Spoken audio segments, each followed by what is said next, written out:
doing? Are you good? Yes, how good is it? We're back. Yeah, we're back, baby.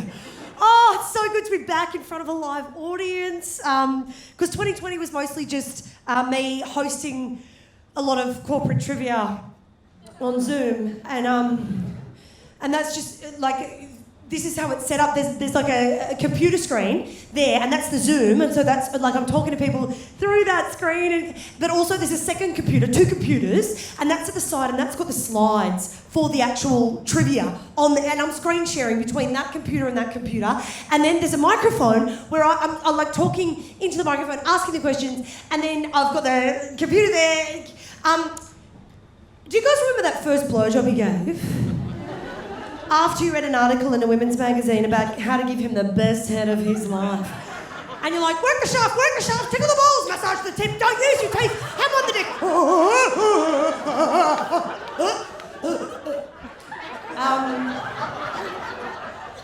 That was my 2020. That was 2020. Oh, you guys, I've had a lot of time to figure out who I am as a person, and I'm really trying to be a good person. You know, I'm doing good things. I'm taking my reusable bag to the supermarket, not into the shop, just in the boot of my car. I drive them around, and I buy a new one when I get to the shop. I'll reuse this one. I will. I never fucking do. And also, like, I'm in a healthy food routine. So every Monday I buy a big bag of baby spinach, and then every Sunday I throw away that unopened bag of baby spinach, but that routine is very consistent, so that's good. And also, if I ever see a native animal that's been hit and killed on the side of the road, like, I'll always pull my car over just to check the pouch, just to see if there's a baby in the pouch. Like, it's gross, but I do it. But I've realised recently that the difference between being a good person and a terrible person is really just a matter of perspective. Like, it's just about the lens through which you look at a situation.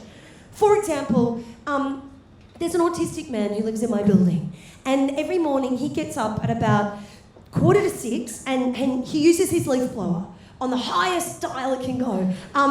But you know, inevitably it wakes me up, but I know that routine, that consistency, it fills him with so much comfort that I let it go.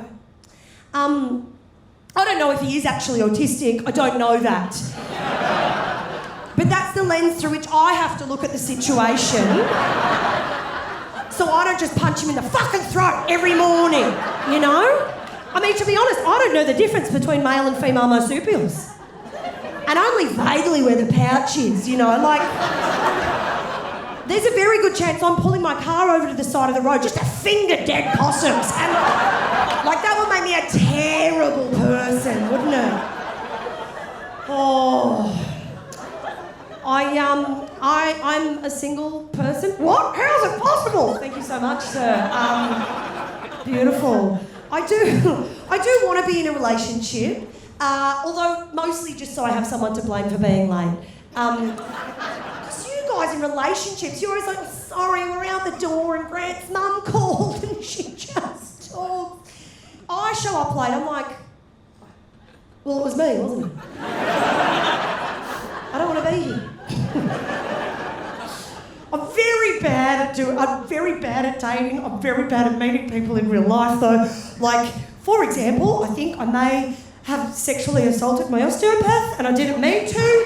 I don't know if you guys have an osteopath, but that is a relationship where you see someone every few weeks and you engage in sort of friendly, flirty conversation. You strip down to your underwear, they wrap their arms around you and put you in various positions that relieve all your pain. That's an intimate relationship.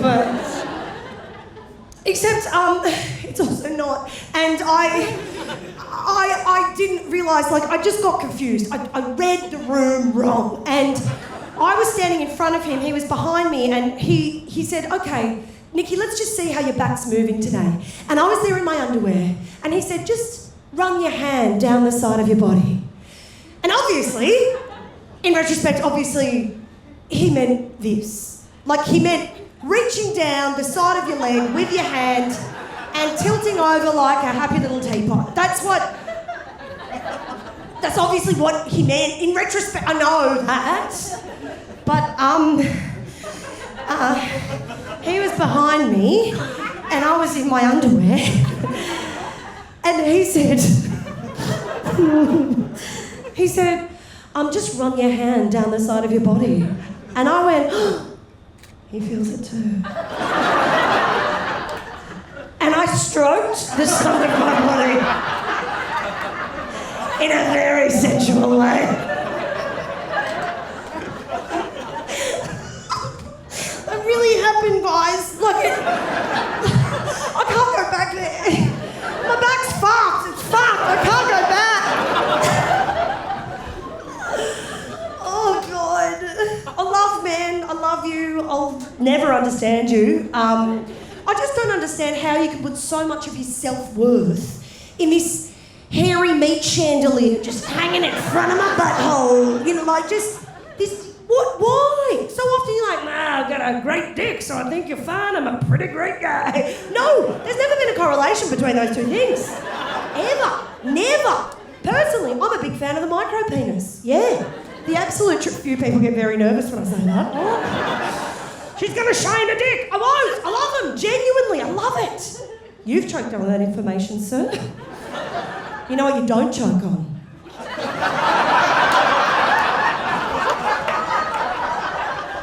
It's just like sipping a cocktail at a hen's party, you know. It's great. I've been with 2. Well, and they're quite rare, which means I'm very lucky or I've really been working the numbers. And I'm proud to say it's a little bit of both. A friend actually said, God, Nikki, how did you handle that? And I said, just like that. Oh, just a tiny little wank. I genuinely love a micro. I don't know. Men are like, I got a 12-inch dick. I'm like, 11 too many. No. I'm a busy woman. I don't have that kind of time. What are you doing? Look, you've all got beautiful dicks. Gentlemen, well done on your dicks. You've got a great dick, sir. Beautiful dick there, sir. Great dick. Beautiful dick. You've got a beautiful dick there. Wonderful dick. Great dick there. Beautiful dick. Second row. Great dick there. Beautiful. This takes ages. But you've got to do everyone, because someone at the back will be like, what about my dick? So if you've got them, no, they're great. Great dicks. Beautiful dicks. Well done on your dicks. I speak on behalf of most of the women in the room, though, when I say we never want to look at them. Oh, God. To us, that looks like there's been a catastrophe at the butcher. Yeah? It's not right. It's like a mollusk between shells. Just heaving its shiny body across the ocean floor. It's not right. I mean, it serves a purpose. Like, get it hard, stick it in us. Just don't show it to us. And the balls, Christ. Oh, if there was ever a body part that personifies depression, it's the scrotum, isn't it? Just one deflated, inverted, small hot air balloon that's been dragged through the mud in a tragic landing. It's, horrendous. Tough to look at, you know? You know it's happening, but it's very uncomfortable to look at. Very similar to the gender pay gap. Ladies and gentlemen, thank you so much. I'm Nikki Britton. Have a great night.